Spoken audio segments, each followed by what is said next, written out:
But we knew right from the beginning we wanted to be a church that took some risks, that tried to do things differently. Did everybody like that video? No. Did I get some mean emails? You bet I did.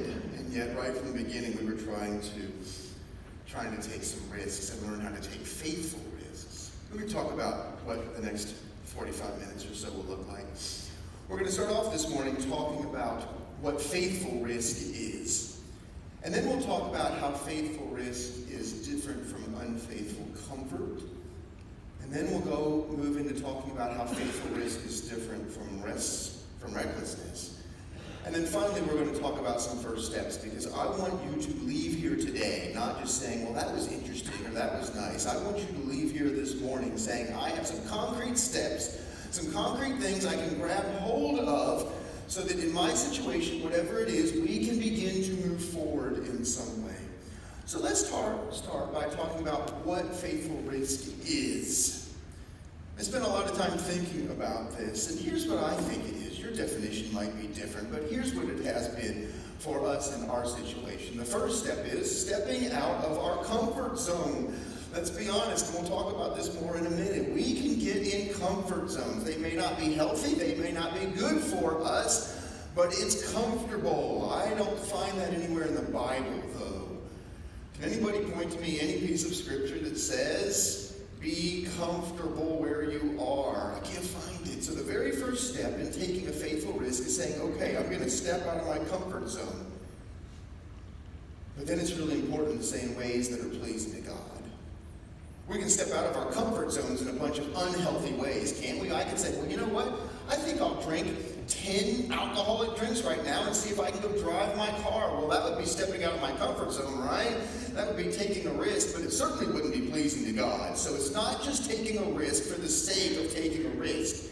It's not just stepping out of our comfort zone to get out of our comfort zone. It's doing these things in ways that are pleasing to God. And then this may be the most important part of all. It's trusting that God will take care of us. So we step out of our comfort zones in ways that are pleasing to God, and in the midst of doing this, we're trusting that God's going to take care of us. So let's start off and talk about faithful risk versus unfaithful comfort.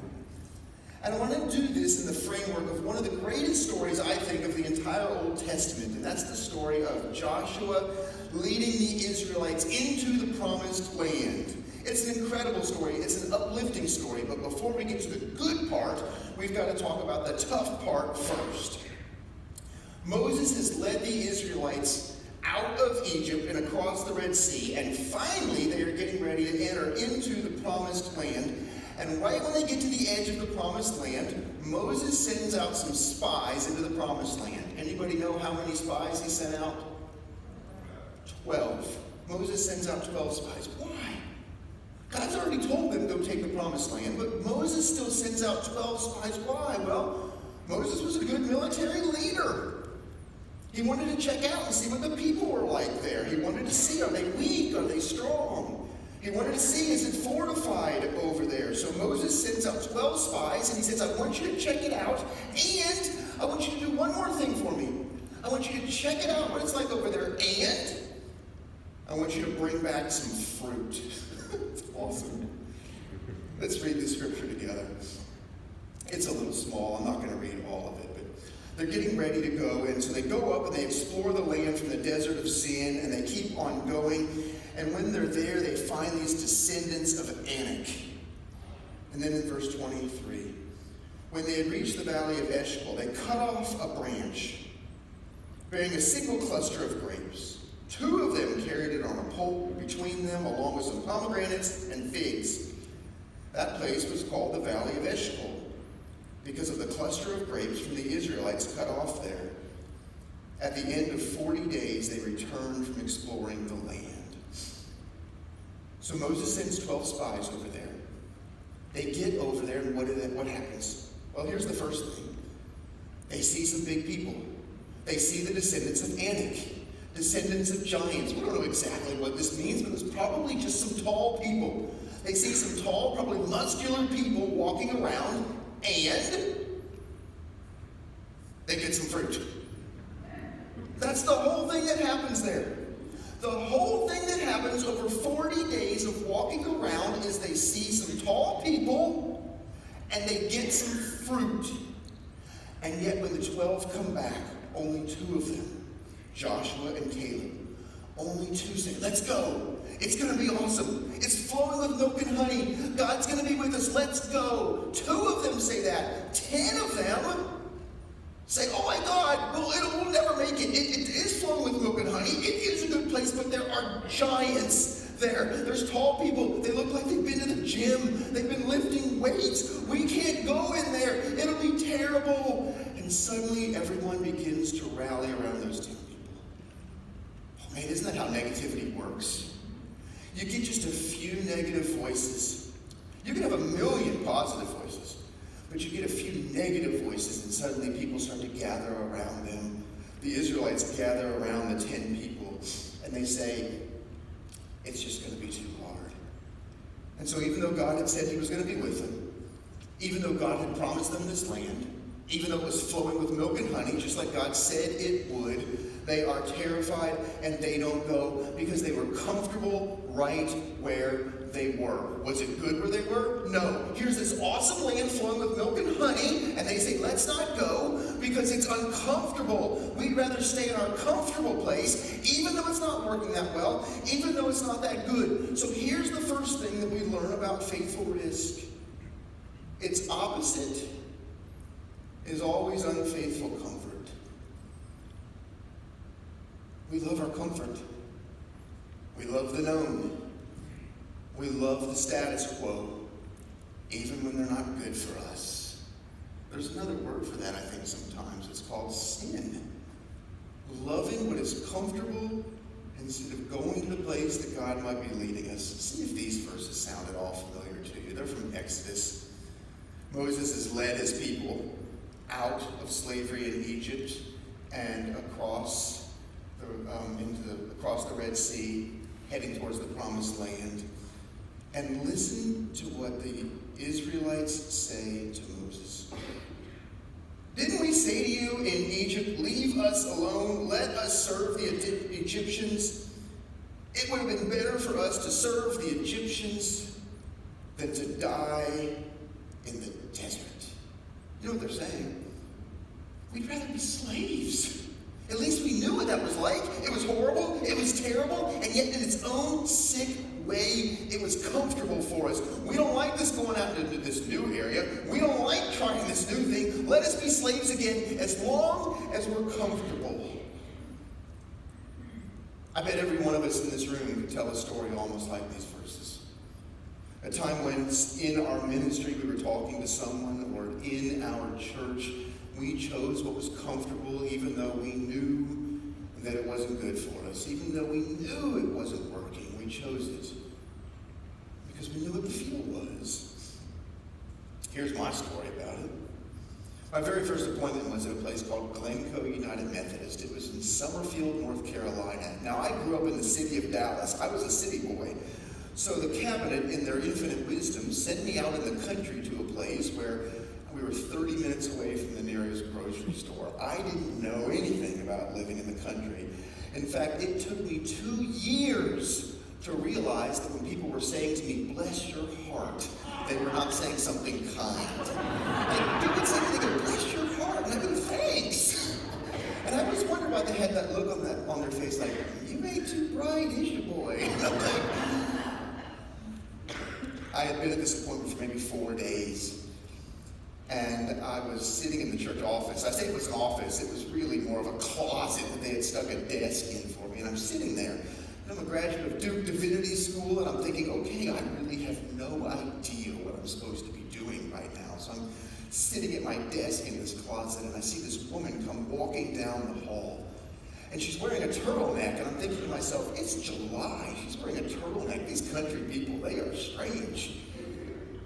She comes in and she says, are you the new pastor here? And I say, I am. And I said, do you go to church here? And she said, no, I live a little bit outside of town, but I needed someone who didn't know me, who I could talk to. And so she sat down, and I remembered what I learned in my very first counseling class, and I started off, and I said, what's on your mind?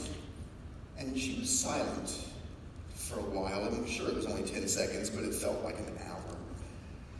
And then she didn't say anything, but she reached up and grabbed her turtleneck and she pulled it down, and I saw the red marks all around her neck. And she said, "My husband is abusing me." And I thought to myself, oh man, you did not prepare me for this. And I talked with her and I said, "Can I call the police for you? Can I go with you to the police department? Can I try to get you into a shelter? What can I do?" And she looked right at me and she said, "No, I'm not leaving him.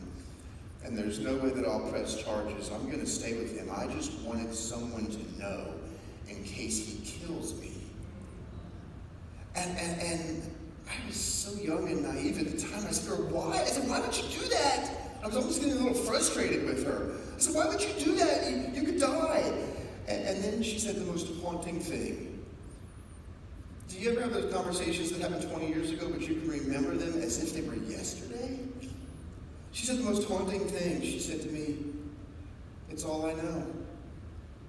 If I leave, I'll be back out on the streets again. I'd rather stay there and have him abuse me than be back out where I was."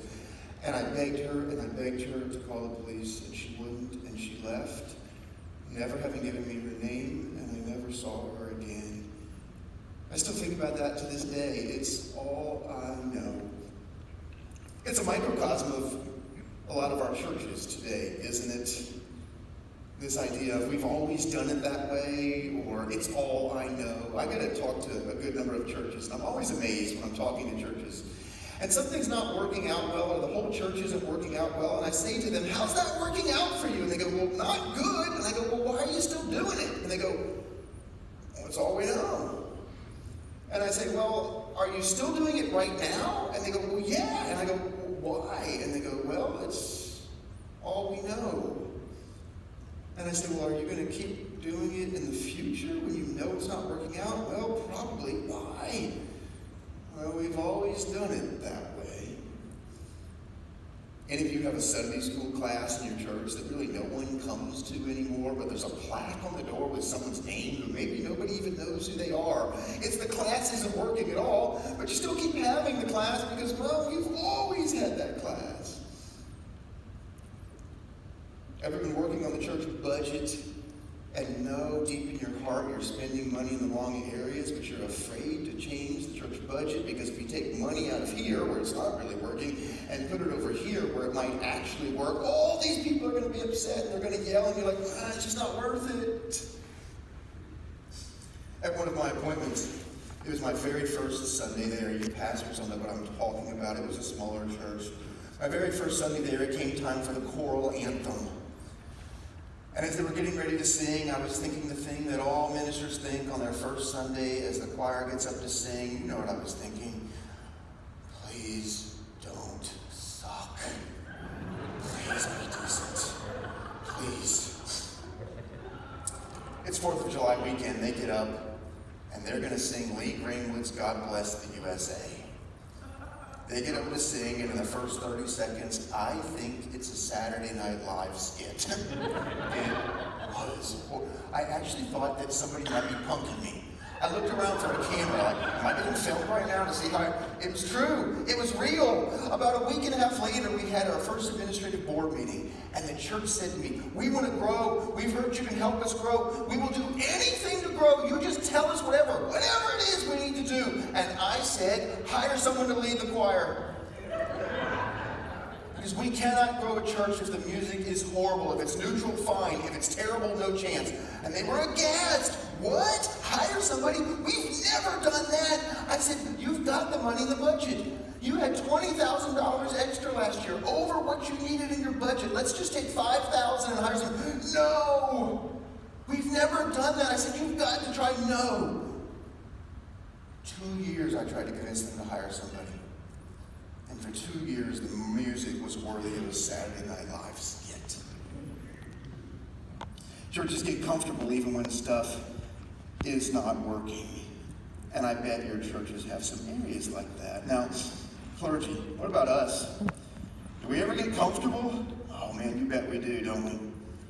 We've got pretty good health insurance. We've got a pretty nice pension. We get housing allowances. Oh yeah, we work lots of hours and we have to deal with some really tough stuff. But if we're really honest, on the whole, we've got a pretty dang good gig. And good gigs can very easily lead to seeking comfort over faithfulness. Because we think to ourselves, well, if I take a risk, dang, some people might not like me, or I may get called into the DS's office, or my numbers might not look as good. And so we end up choosing comfort over faithfulness.